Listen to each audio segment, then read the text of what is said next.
Silent Harbour was a town on the edge of the land, where the cliffs met the relentless battering of the sea.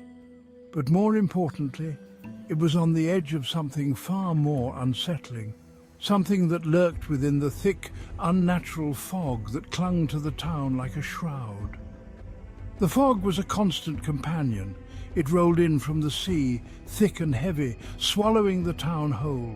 It seeped into homes, under doors, through the smallest cracks. The air always tasted of salt and something else, something ancient and cold. The townspeople of Silent Harbour were a hardy folk, accustomed to the harshness of the sea and the ever-present chill of the fog. But even the most seasoned fishermen would cast a wary eye towards the swirling grey when the fog grew particularly dense. For it was then, in those moments when visibility was reduced to mere feet, that the whispers began. The lurker in the mist. That's what they called it. No one knew what it truly was, or if it even had a true form. Some whispered of tentacles, vast and slimy, reaching out from the fog. Others spoke of a single, baleful eye, watching them from the swirling grey. But one thing was certain: the lurker was ancient, powerful and hungry. It fed on fear, on the terror that choked the hearts of the townspeople when the fog rolled in.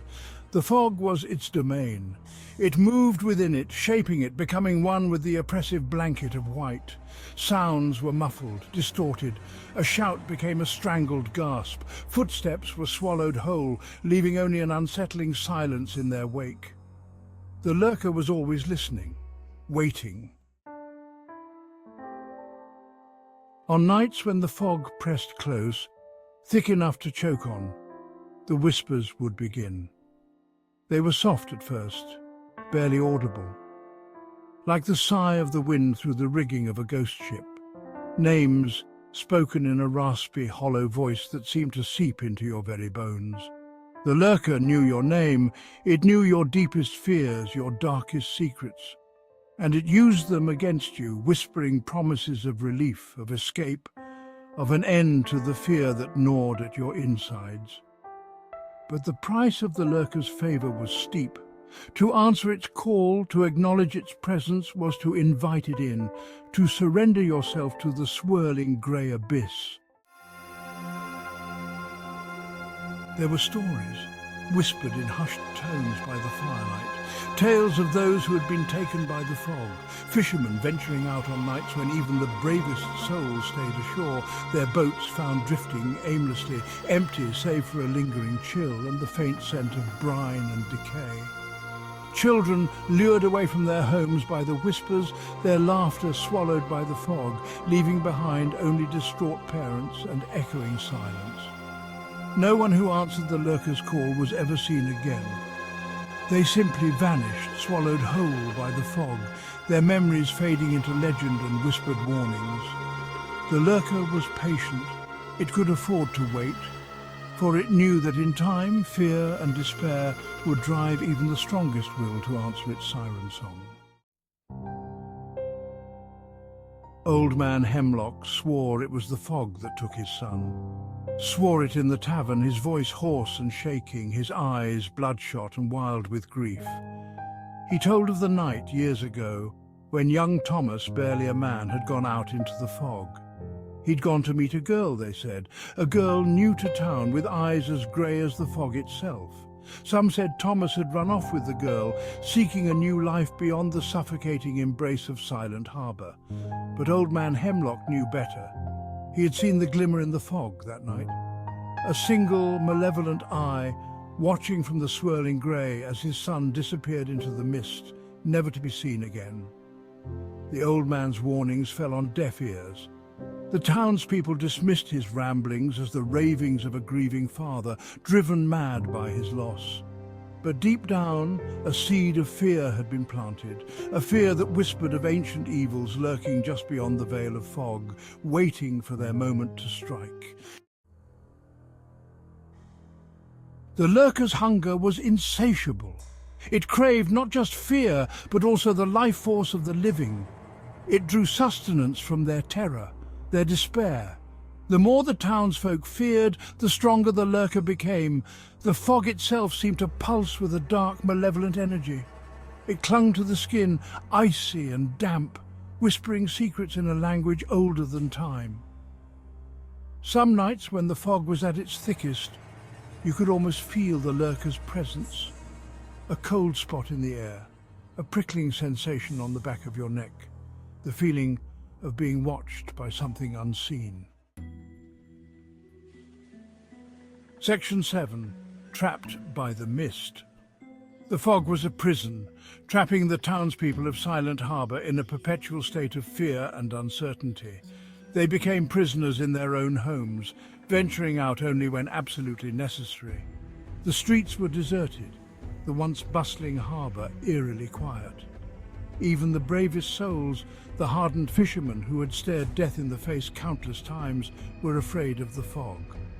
They knew that against the lurker, their nets and harpoons were useless. The lurker had woven a web of fear around Silent Harbour, and there seemed to be no escape.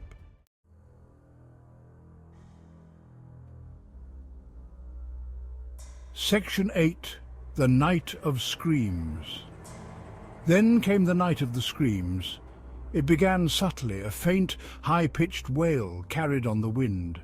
At first it was dismissed as the cry of a seabird, or perhaps the wind whistling through the rigging of a nearby ship.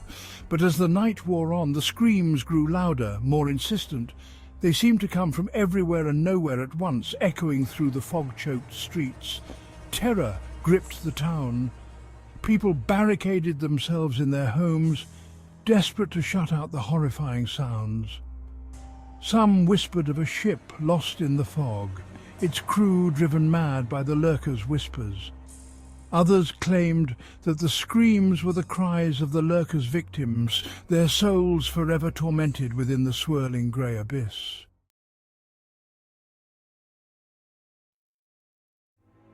Section 9. A town held hostage. The screams continued throughout the night, unrelenting, merciless. By dawn, a deathly silence had fallen over Silent Harbour. The fog remained thick and oppressive as ever, but the screams were gone. The townspeople emerged from their homes, their faces pale and drawn, their eyes haunted by what they had heard. The lurker had reminded them of its power, its reach. It had shown them that even within their homes, they were not safe. Silent Harbour was a town living on borrowed time, existing solely at the mercy of the lurker in the mist. Section 10. The fog never lifts.